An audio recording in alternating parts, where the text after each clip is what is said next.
Siamo passati con le immagini alla seconda gara dopo aver visto la vittoria di Filippo Cantini, probabilmente un ragazzo dell'Unione Ciclistica Empolese che ha preso anche fiducia nei suoi mezzi dopo il terzo posto. Oggi è riuscito a prendere il bottino pieno.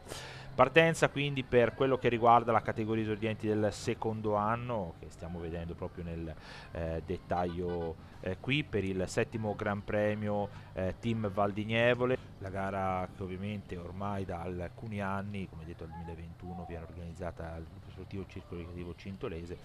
Un bel gruppo anche qui, insomma, soprattutto un percorso che di 12 km e 300 metri da percorrere 3 volte. Ci sarà da fare ovviamente lo strappo, ci sarà da fare Grotta Giusti, poi da fare lo strappo di via Cavarossa, che è lo strappo un po' più impegnativo. Anche questa gara, come anche la gara degli esordienti del primo anno vinta da Cantini e della categoria allievi e juniores, sarà valevole come campionato provinciale pistoiese. È presente sia il presidente del comitato provinciale pistoiese Alessandro Becherucci, il vicepresidente Andrea Di Laiuti, presente per il comitato regionale abbiamo visto anche Mauro Renzoni nelle operazioni del pre-gara. Qui vediamo ancora sfilarci davanti tutte le maglie, vediamo tantissimi esponenti di questa gara. Con le immagini siamo già al quinto chilometro di gara, gruppo in questo momento compatto, tirato nel dettaglio dalle maglie dell'Unione Ciclistica Città di Castello e Vittorio Longari, che stava praticamente facendo la datura con il corridore della sua ruota era Mattia Gastasini. Siamo all'8º chilometro di gara con un battistrada da solo al comando della Nestor Marciano e Niccolò Fondacci, che sta provando ad uscire dal plotone. Da solo nessuno lo ha seguito, siamo proprio nelle prime battute, perché abbiamo detto i primi giri insomma sono sempre molto controllati. Vedremo un po' anche quello che succederà. Vediamo un tratto di strada anche a favore, non è distante il gruppo che viene anticipato dalla moto informazione, quella di Gabriele Varignani, non è tanto distante il gruppo, un vantaggio di un centinaio di metri, anzi possiamo dire anche meno di 100 metri di vantaggio per il corridore della Marciano, che comunque continua imperterrito nella sua azione, provando a vedere se magari qualcuno anche da dietro si sgancia. Anche un gruppo che si sta avvicinando minacciosamente, adesso saranno una quarantina di metri sul gruppo. Intanto siamo al primo passaggio, siamo tornati in zona cintolese con le maglie della Bike Ballero a fare l'andatura sul gruppo. Team Bike Ballero era Fianchini, Gabriele Fianchini, che stava facendo l'andatura. Abbiamo passato il caseggiato di Cintolese per ora andare a dirigersi verso su Mano Terme e quindi Grotta Giusti, via Cavarossa. Questo sarà sempre le maglie anche, riconosciamo proprio Mattia Gastasini, anche le maglie della formazione della Empolese, vincitrice della prima gara, con altro atleta della città di Castello che adesso prova ad uscire dal plotone. Il vantaggio sembra migliore sul gruppo, vantaggio sicuramente migliore. Lorenzo Bisciola che è uscito dal gruppo, vantaggio di una quindicina di secondi per lui sul plotone.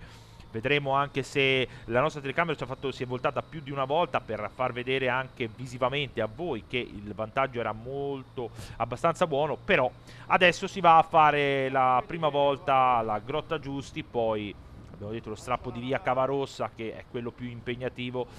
Lo lasciamo andare il battistrada. Eccolo qui, sono le maglie della Fabrimar Marco Forever che si portano davanti a fare l'andatura, controllati anche dai compagni di squadra di Visciola. C'è stata una caduta, gruppo che si spezza in due tronconi, rischia veramente proprio sulle prime rampe della salita della Grotta Giusti. Si è frazionato nettamente. Sono le maglie della Fabrimar Marco e Canale che sta facendo l'andatura davanti, con le maglie anche della città di Castello, poi quelle della Veloce Club Pradaccio lì nelle prime posizioni, anche sempre Gastasini, anche Scappini lo riconosciamo, Cerone riconosciamo, c'è anche Cerone.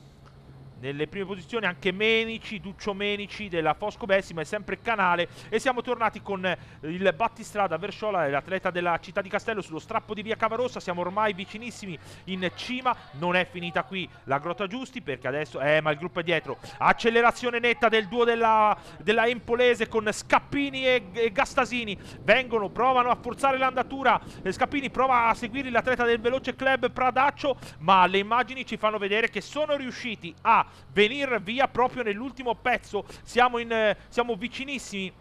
Abbiamo passato la località di Pozzarello con i due atleti al comando, con Gastasini e con Scappini. È una corsa tutta bianco-azzurra oggi, una giornata sembra, perché Scantini protagonista nella prima gara con la vittoria, e qui il duo, l'ex campione italiano, l'ex campione regionale, le Alerte Scappini, con lui il nuovo campione provinciale fiorentino, ovvero Gastasini. Siamo dietro con il drappello degli inseguitori, c'è Joele Gabrielleschi, l'atleta che vediamo in questo momento è Longari della Città di Castello, c'è Castrucci, c'è Menici, l'atleta del pedale toscano Ponticino, che invece viaggia insomma con loro. Si tratta di Cerofolini, quindi eccoli qui, li andiamo anche a rivedere nel dettaglio. Gabrielleschi, Menici, Cerofolini, Castrucci e Longari, questi sono gli atleti all'inseguimento del duo della Empolese. Hanno il contatto visivo, vantaggio di una quindicina, 20 secondi il vantaggio,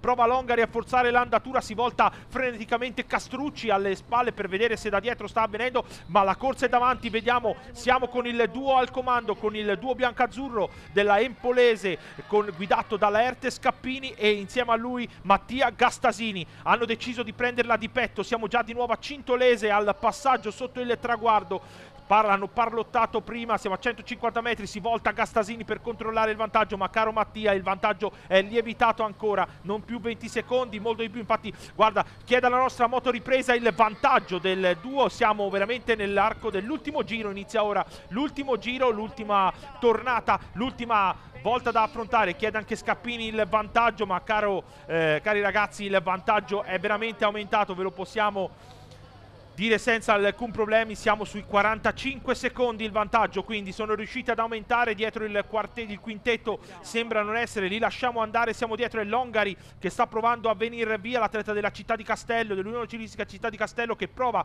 a venire via. Il vantaggio lo abbiamo segnalato, 45 secondi il vantaggio della coppia al comando su Longari, e appena passata anche per loro Cintolese, da solo il corridore dell'Unione Ciclistica Città di Castello. Dietro stanno provando a rientrare Castrucci, Menici, Cerofolini e Gabrielleschi, ma in lontananza vediamo le prime avvisaglie del gruppo che potrebbe rientrare. Gara, come dicevamo, presa all'attacco da parte del duo della Empolese, che sta veramente dominando in questo momento. Noi andiamo anche ai ringraziamenti di questa giornata di ciclismo. Ringraziamento per la Just One, alla Bartoli Packaging, alla Caffè Miki, alla Conad di Cintolese, alla Fabo, alla Gadar, alla Bertini Pallet, alla Auto 3, alle Mar. I ringraziamenti, siamo col drappello alle spalle, l'abbiamo ricordato, 45 i secondi che dividono questi. Siamo dietro con Frosini e si stanno per rientrare. Frosini sta rientrando in questo momento, Frosini con il corridore della Monte Carlo Ciclismo, stanno rientrando. Dovrebbe essere Del Carlo il corridore della formazione della insieme a dietro il gruppo sta rientrando piano piano, quindi dietro si va a formare un grosso del gruppo, che ovviamente si è chiuso da Andrea Mori, il corridore della Donorati, che è questo il corridore che sta chiudendo. Sappiamo che per lui questo è il periodo un po' peggiore, no? L'anno scorso perché ovviamente arriva un po', per chi soffre un po' ovviamente l'allergia e tutto, è un po' il noia c'è, la primavera dà un po' noia, quindi. Però comunque sia, vediamo che Menici sta parlando con Frosini, come dire guarda che vanno all'arrivo quei due. Davanti, eccolo qui, Gabrielleschi cerca anche lui collaborazione, ma Qui siamo sullo strappo di via Cavarossa, di nuovo accelerazione da parte di Scappini che mette in difficoltà Gastasini, di nuovo l'accelerazione di Laerte Scappini che mi sa che aspetterà il compagno, non si è reso conto che lo aveva messo in difficoltà, e qui ci prova Duccio Menici, siamo dietro, il ritardo che supera già il minuto, 1 minuto e 5 il ritardo che continuano a perdere, prova l'accelerazione Duccio Menici con Frosini che gli viene a ruota e Gioele Gabrielleschi alle spalle, sono questi. Però siamo già giù con i 2 atleti al comando, con i mattatori di questa corsa. Fra un po' rientreremo sulla strada principale, la strada che porta verso Uggia, verso Cintolese. Manca ancora un po' per rientrare sulla strada principale, però comunque sia siamo con i 2 mattatori di questa gara. Laerte Scappini, abbiamo detto, l'hanno presa di petto, l'hanno presa veramente di petto i 2 atleti, sin dalla prima tornata della salita hanno deciso di attaccare, proprio lì che sono venuti via. Adesso le maglie ovviamente della Città di Castello davanti, anche quella della Vaiano Bike a cercare, ma possiamo dire il vantaggio in questo momento è di un primo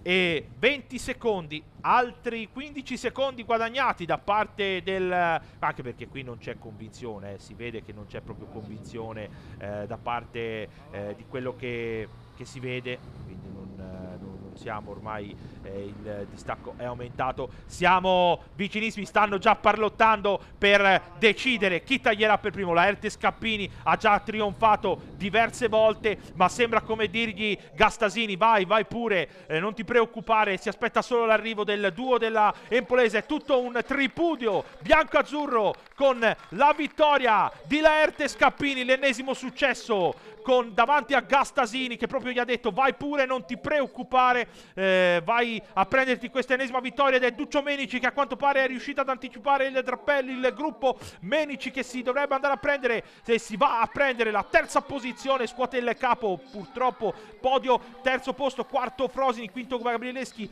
Fratoni sesto, settimo Longari, ottavo Castrucci, nono Boscaini e decimo Cedri, con la maglia di campione provinciale a un'altra atleta della polisportiva Mille Luci, ovvero a Sebastiani. Con queste immagini andiamo alle interviste.